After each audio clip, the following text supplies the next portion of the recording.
million people. Well, the weird thing is, supposedly, it was put there by the Masons. So my father works for the university. He's an English professor. Yeah, so it's kind of weird because education has been this sort of pillar in my life because it was the only time I got to interact with other actual human people aside from being at home. And you know, sometimes he'll tell me like, oh, if anybody got fired or kind of what happened, but other than that, my dad, he's kind of a private person. Like, normally when you're a kid, you get to run around in the street or make friends in your neighborhood. He doesn't talk a lot. He doesn't talk about himself a lot. My parents did not let us interact with other people. They were just like, stay at home, stay with your brothers, and study. Study, and then maybe you can play video games. And that's part of the reason why I like playing video games, because it was literally one of the only things I could do for my house. Yeah, my dad doesn't really like politics that much. You know, he doesn't like politicians or political parties, blah, blah, blah. Yeah, so I was kind of just like, school's cool, because I get to hang out with my friends and learn stuff, and that's fun. So he just doesn't really talk about it, and my mom never talked about it either. So most of what I heard political-wise growing up was from friends' parents or teachers at school, and I don't think anybody necessarily told me, you have to think this exact way. But like in elementary school, I was basically like an untrained dog. Like I honestly can't really describe it. Oh, and there was this fourth grade teacher. Her name was Miss Cochran. She was a little bit racist. She wore bright red lipstick, and she loved the Alabama Crimson Tide, like the football team.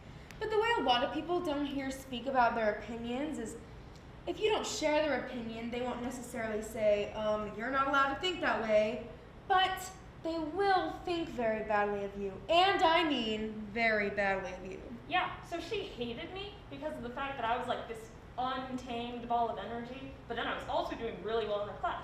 And she was just like, no, you have to be a total delinquent so I can persecute you freely. Like, for example, I remember being in like elementary school, and my teachers would be teaching us about government or political parties or something. And they would say, there are Republicans and there are Democrats. And so she would do everything in her power to make me do poorly in her class. So they would tell us all these things that Republicans believe, and then they would tell us what Democrats believe. And some of my teachers would even go as far to say, like, what's the word? Yeah, I got suspended twice that year, but both for really stupid reasons. I guess just rude things towards Democratic views in general. And we all know it's no secret that people here in Cochran are very conservative, which to each his own opinion. But I always felt like when I was growing up, the people that I knew were very closed-minded, I guess. Yeah, so the first time I got suspended, it was because there was like this thing at my elementary school called the Focus Program. Basically, that just meant you learned things a little bit faster than the other kids, so you got to leave your homeroom and go to a hideout class. And so I was in Focus that day for language arts, and I got in trouble for something. Probably for talking. Okay, I talked a lot then. I probably still talk a lot now. I'm going to say it was for talking. It was probably for talking. Anyways, I got in trouble for talking. My teacher was just like, I'm done dealing with you. Get out. And so I was like, oh, man. So I went back to my homeroom with Miss Cohen, and she was just not happy with me. Well, granted, it was like a group of 5 of us, so she was kind of just like, go sit out in the hallway until the end of the period. And so we went, and we sat down, and it was fine. For about 15 minutes, and then I was like, man, I really need to go to the restroom. And then like 2 of the other kids I was with were like, yeah, we need to go to the restroom too. And so when I was younger, nobody ever told me, hey, Carrie, you know it's okay to establish your own opinions. One, being a girl as well, like kind of whatever I was told, I had to just go along with it. And so we were kind of just like, okay, she hasn't been outside in the past like 15 minutes, so we can probably just cut our losses and go. And so the 3 of us got up and went to use the restroom. The other 2 stayed in the hallway. And then lo and behold, during this period of time, Miss Cohen comes out and she's just like, where did you guys go? And I don't think it was until about halfway through high school that my eyes started opening up a little bit more. Like, I just started having a lot more questions about the world in general, whether it was politics or religion or philosophy. I just started having a lot more questions about life, and I really wanted these questions to be answered. I remember it so vividly. Like the 3 of us, we got back, and she looks at us. She looks at all 3 of us, and then she points at me specifically, and she's just like, "You're getting an ISS." And I'm like, "Bro, what?" Like, but anyways, I got a week of in-school suspension. Basically, that just meant like I missed recess for a week and I had to sit at this weird desk in the front office. Oh, and my parents were not happy with me at all. Like, okay, one of the biggest privileges you could get in my house as a child was being able to drink juice. And I did not get to drink juice for an entire month because of this. And I think that's when I realized, hey, just because somebody says that something is true doesn't necessarily mean that it is. Or just because somebody else thinks this way doesn't mean that you need to think this way. And then the second time I got suspended, it was because I was just so pissed off from the first time, and I was like, man, I don't like this teacher. And I was always told growing up that I'm supposed to be an example of the groups that I'm a part of, you know, whether it's my gender or my religion. And so in our desk, we had these folders that were full of blank copy paper. And one day I was doodling on one of these pieces of paper, and I was just like, you know what? I'm just gonna write, "My teacher is stupid!" exclamation point. And I just felt so cool. You know, like you're a reflection of the groups that you're a part of. And so I put the folder back into my desk, and everything was just fine and dandy. Until later on that day when we had to take a quiz on a piece of blank copy paper. And I was kind of just like, oh man, I want to take a quiz on this piece of paper, but I don't want her to see this mean thing that I wrote about her. So I took my pencil and I kind of just erased what I had said and then took the quiz on top of it. And so even though I do think that is true, you know, I've always felt like people should be able to dress however they want or appear however they want without anybody shaming them for it. But I guess I didn't erase it well enough because when I turned in the quiz to her, she kind of like looked down at it and then looked back up at me and she was like, "You're getting another ISS." And I was like, dang it. You know, I always wanted to be a teacher. Probably because my mom and dad are both teachers, you know, so it's kind of in the family. Like, ooh, I just have so many vivid memories of that bright red lipstick. And she would drink like Starbucks coffee too. So every time she took a sip, it would leave the imprint of her lips on the. But then I was introduced into the world of standardized testing. And I don't know how anybody else feels about it, but I'm not the biggest fan. Of course, I do think that some standardized testing is good, even necessary, but there's too much pressure put on it in the school systems. And I just genuinely hate the Alabama Crimson Tide now. Like, I literally know nothing about them, but I just hate them specifically because of her. Oh, and what pisses me off the most is the fact that she still works there today, because I just know that there's so many more of me out there. Like, I remember whenever I was younger and I was in school and my teacher's main focus would be the CRCT or the Georgia Milestones or whatever standardized test we were doing that year. And I remember how much it would just stress me out. And of course, I know why my teachers put so much pressure on us because, you know, their job's kind of dependent on whether or not we did well on these tests. Because I'm sure if I went back there now and I was just like, hey, look at me now, she would be like, oh my god, I thought you'd be in jail by now. This wasn't the plan at all. Like, I want to go and just rub it in her face. But then again, I don't really want to see her face. So I think that's why my main goal, at least right now, is to be a speech pathologist. And I was introduced to that career whenever I was in 9th grade. Like, they put me in a random elective. It was called Intro to Healthcare. And I wasn't too psyched about that class because I'm not really into healthcare or that sort of thing. But one of our first projects we had to do, we had to research a career in the healthcare field and do like a paper on it or something. And so I just picked a random career and it happened to be speech pathology. And so I started looking into it and I realized, hey, this is something I can kind of see myself doing because I can still be a teacher, but I don't have to deal with as much standardized testing and stuff. And also, my older brother was in speech therapy from like kindergarten to 8th grade, I think, because he had trouble with his R's. Actually, some of my fondest memories of him are whenever he would call me Kelly. But anyways, and so I remember whenever he would come home and tell me how much he loved speech class and how much he loved his speech teacher, and that's what I want to do. That's the kind of teacher that I want to be. I spent a lot of my time watching classic Hollywood movies because that was my form of therapy. You know, I've always been into the classic musicals, you know, Phantom of the Opera, Les Mis, you know, the older ones. And you see all these radical actresses like, of course, Marilyn Monroe and Grace Kelly and then Mae West, who's the ultimate. I mean, everyone aspires to be like Mae West, you know. Come up and sing us sometime. But I also really like the more modern musicals, you know, Hamilton, duh, but also like Hadestown. And then you have Katharine Hepburn and Betty Davis. What a dump. And Lauren Bacall and Ingrid Bergman and all these women that just had guts and grit in a time where it was men that controlled everything, and they were like, wait a minute, you can't dictate everything that goes on around here. We have a say-so in this too. What I've always loved about theater is that people can express their opinions or talk about issues. Because for me, it's always been really hard for me to like say what I'm thinking. And so I think that music and acting has always been a way for me to portray my feelings. And so I've tried to follow in their footsteps. I joined drama in high school, and I did community theater, and the first play I was ever in was in elementary school, and we did the history of Pulaski County, and the play was titled The Ghost of the Opera House.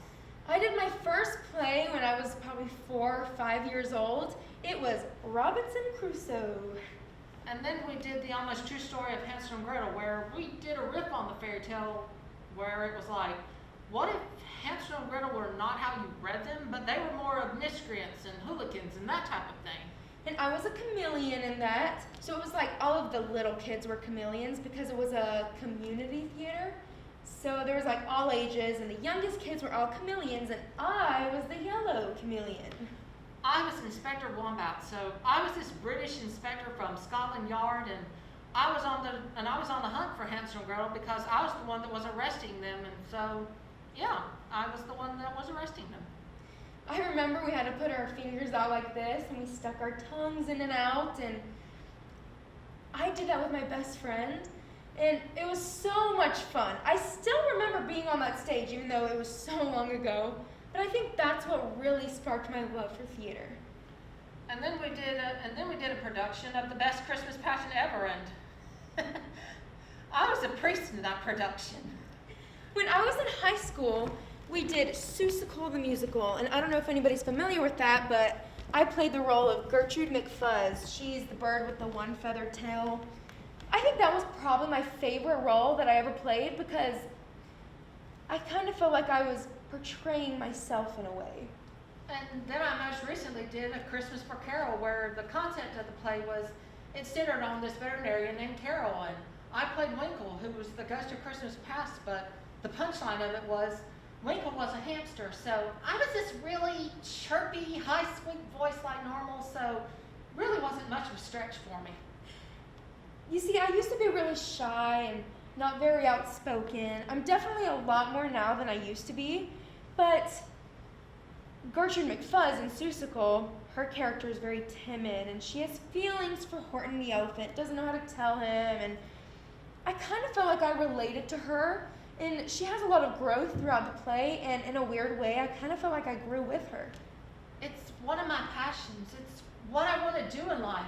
You can go out there and be the character that you're assigned to be and say your lines and put feelings into it, but most importantly, make the audience really believe that you are that character. The funny thing is I'm never really that nervous before I perform. You know, like I'm just ready to get out there and perform, and then while I'm performing, I'm like, yes, this is awesome. But as soon as I get off the stage, I'm just like, I don't know if I'm like scared that people are judging me or I don't know. I've always been comfortable in front of the camera, so taking pictures and photo shoots and that type of thing. And I had an audition my freshman year of college to be in a commercial, and so I remember where it was. It was in Macon, and I went to the audition, and you could either do these choice of commercials, and you could either do Old Navy, or Honey Bunches of Oats, and whatever the other options were. And I remember it like it was yesterday. I showed up to the audition. I was dressed nice. I had my Honey Bunches of Oats, and I went to the audition and did the little commercial, and lo and behold, I got a call back. And I came home, and my parents were just like, so how did the audition go? And I was just like, I got a call back. And they said, oh, don't you have class that day? Won't you be missing? And I said, yeah, because at that time I had a math class. And they were just like, oh, no. you're going to forget about the callback and you're going to go to college and that's that. And I said, okay.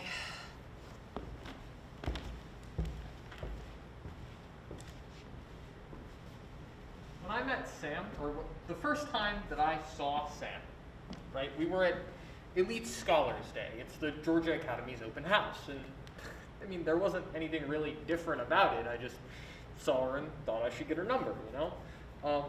We were the only two people that had asked questions the entire time, so she seemed approachable. I didn't feel like I was going to walk up and try to get a Rick Walls number.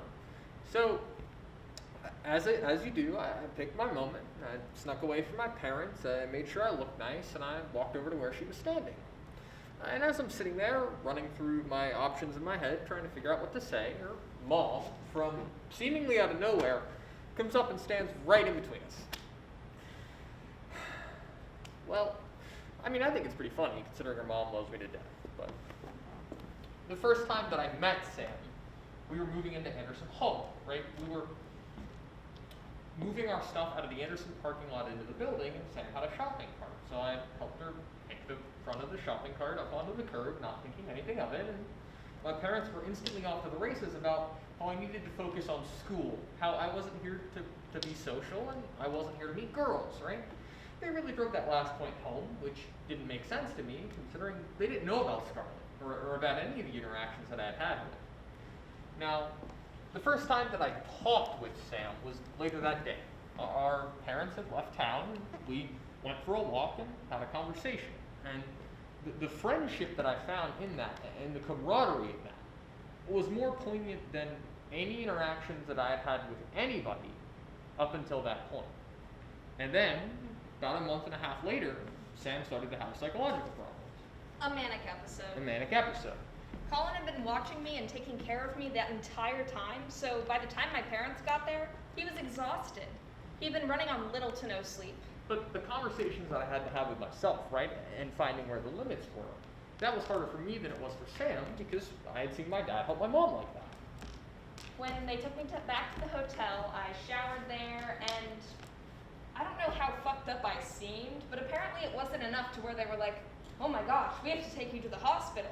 So they were like, let's see if you can go to class, like that next day, that morning or whatever. You see, my mom had a stroke when I was 1. It's been close to 20 years now, good lord. But when she first had a stroke, she had to have a feeding tube, she had to have a walker, right? Now, and for as long as I can remember, she's been using a cane. So I tried to go to class, and I walk in, and everybody is just staring at me. I probably looked like hell. I don't have any idea what I looked like. I don't remember what I was wearing, but there's no way that I was anywhere near normal. But I walk in, and I just look out back at everybody, and immediately go, I think I have a concussion to all of them. But if you had seen my mom on the street, right, and I hadn't told you that she was a stroke patient, you probably wouldn't notice it. At least not until she used her cane, and she doesn't use her cane if she can avoid it. And all of them were worried. They were like, what happened? Did you fall? Did you hit your head? And I was just like, I don't remember. And they were like, oh God. It was her left side completely. She lost all motor ability on her left side, right? She can't see out of her left eye. And so I was like, well, I should probably go to the hospital. And they were like, yeah, you probably should. And it's weird because I have like full-grown adults in my classes, like with children, and I was not used to that at all. She can't taste out of the left side of her mouth, and it's not like she can't taste, but certain tastes are turned off. So there were a bunch of grown adults being like, yeah, you should go to the hospital. So I went up and I sat down at the very front desk, which wasn't even my real seat, and waited for the professor to get there. And I don't know if you know Dr. Dan, but he's super sarcastic and he's also very serious looking. So he walks in all serious looking, and I just stand up and immediately go, I'm going to the hospital, and just left.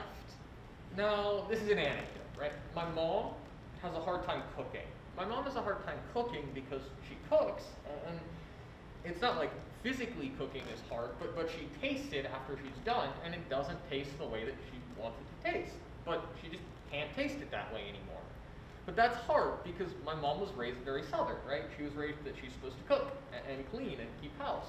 But it's hard to cook and feel successful in your cooking if you can't taste. And I don't know if he said anything or not. I didn't wait to find out. I just left. I went back to where my parents and Colin had been. Luckily, they were still there. And I walked up to them and I was like, I need to go to the hospital. And they were like, but we thought you were in class. And I was like, yeah, but I need to go to the hospital. And then they were like, you know, that might not be a bad idea. So there's that, combined with like my mom is still on pain medication and stuff. She usually describes it by saying that her nerves on her left side are constantly firing, right?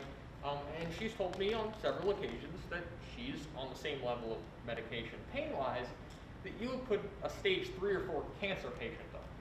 So we went to the Bleckley ER, which is probably the worst place we could have gone for something like that, honestly.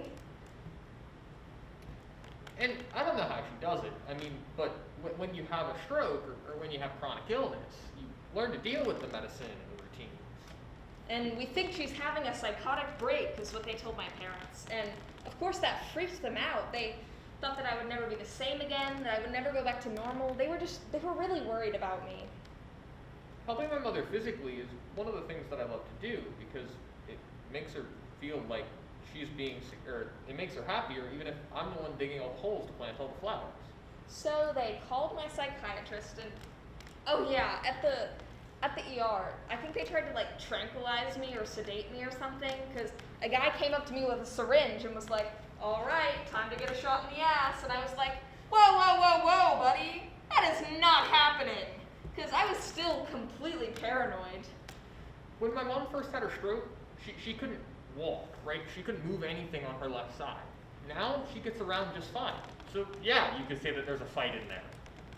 So anyway, they called my psychiatrist, and my psychiatrist was like, well, at this point, keep in mind that neither my parents nor my psychiatrist knew that I had been not taking my medicines and then suddenly started. And my parents love each other to death, don't get me wrong, but sometimes my dad is her caretaker first and her husband second. So she was like, no, she's not having a psychotic break. She's probably just manic or something. And my parents were like, well, what should we do?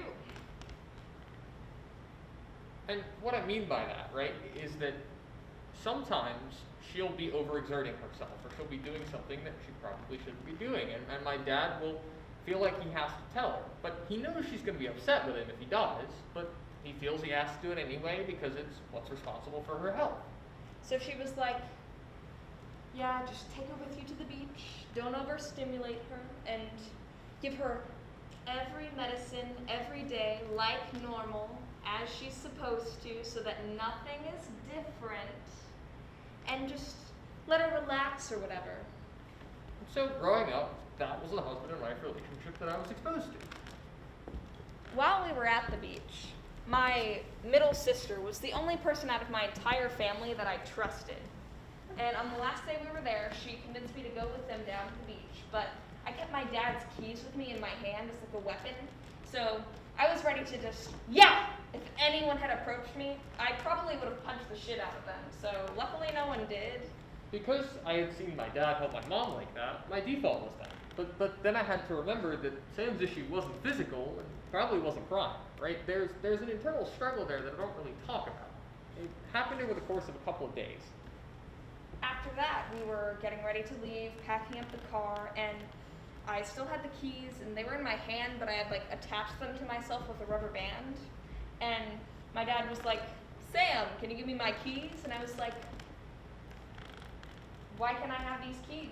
You don't even need them. They don't even go to this car. Why do you need your keys right now? And he was like, well, because they're mine. And I was like, but I feel safer with them. Why can't I have them if I feel safe? What's the harm in me having them? Essentially, I realized that I needed to change my behavior because what I was doing wasn't working. Well, not wasn't working. It was working, but it made Sam feel the same way it makes my mother feel, in that it made Sam feel inadequate. It made Sam feel like she wasn't going to get to 100%. And then he tried to take them from me. And I was sitting in the car, and he was standing outside of the car. So he yanked, and I like flew across the car. And of course I like freaked out, recoiled back. And then he just starts going, Lord, cast these spirits out. Bring my daughter peace. Get these evil demons away from her. And I was like, are you trying to exorcise me?